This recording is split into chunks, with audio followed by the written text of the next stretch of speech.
Welcome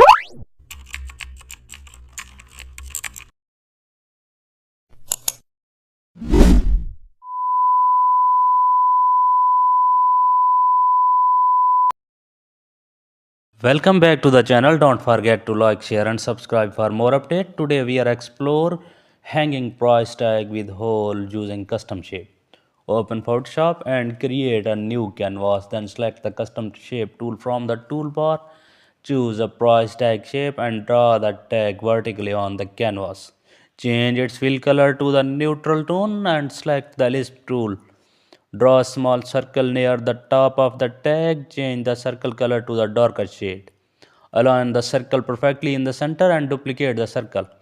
Resize the duplicate slightly smaller. Change its color to white to create a hole effect. And add price text in the center of the tag. Double click the tag layer and add subtle drop shadow. Press OK. Zoom out to preview. Hang